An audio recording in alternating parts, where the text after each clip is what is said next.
பஹல்காம் தாக்குதலை கண்டித்து தமிழகம் முழுவதும் பாஜக சார்பில் கவனஈர்ப்பு போராட்டமானது நடைபெற்று வருகிறது. சட்டவிரோதமாக குடியேறியுள்ள பாகிஸ்தானியர்களை வெளியேற்ற வலியுறுத்தி பாஜக சார்பில் தமிழகத்தில் பல்வேறு பகுதிகளில் போராட்டமானது நடைபெற்று வருகிறது. இது தொடர்பான அண்மை செய்தியை பார்த்துக் கொண்டிருக்கிறோம். பாஜக சார்பில் தமிழ்நாடு முழுவதும் பல்வேறு இடங்களில் பஹல்காம் தாக்குதலை கண்டித்து போராட்டமானது நடைபெற்று வருகிறது. இது தொடர்பான கூடுதல் தகவல்களை நமது செய்தியாளர் விமலவேலன் வழங்க கேட்கலாம். விமலவேலன் வணக்கம். இது குறித்தான உங்க கூடுதல் விவரங்களை சொல்லுங்க. வணக்கம் ராதிகா. ஜம்மு காஷ்மீரின் ஆனந்த்நாக் மாவட்டம் பஹல்காமில் உள்ள சுற்றுலா தலத்தில் கடந்த 22ஆம் தேதி பயங்கரவாதிகள் தாக்குதல் நடத்தினர். இந்த தாக்குதலில் சுற்றுலா பயணிகள் 28 பேர் சுட்டுக் கொல்லப்பட்ட நிலையில் பலர் படுகாயமடைந்து சிகிச்சை பெற்று வருகின்றனர்.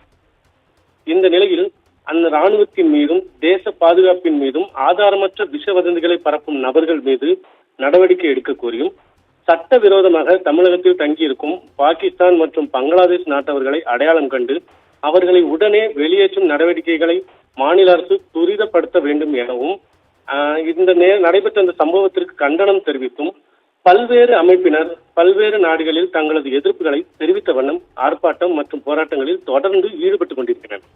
அந்த வகையில் தமிழகம் முழுவதும் தமிழக பாஜகவின் மாவட்ட சார்பில் தலைநகரங்களில் கண்டன ஆர்ப்பாட்டமானது நடைபெற்று வருகிறது.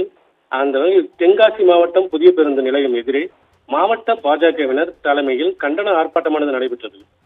தென்காசி நகர செயலாளர் சங்கர சுப்பிரமணியன் தலைமையில் நடைபெற்ற இந்த கண்டன ஆர்ப்பாட்டத்தில் 100க்கும் மேற்பட்ட பாஜகவினர் பங்கேற்று தீவிரவாத தாக்குதல் நடத்திய தீவிரவாதிகளுக்கு எதிராக கண்டன கோஷங்களை எழுப்பிய நிலையில் தேச விரோதிகள் மீது உடனடியாக நடவடிக்கை எடுக்க வேண்டும் என வலியுறுத்தி கண்டன கோஷங்களை எழுப்பினர்.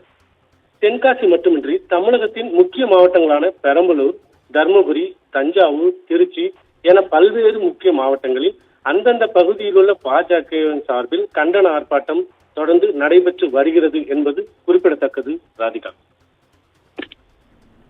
உங்கள் தகவல்களுக்கு நன்றி விமலவேலன்.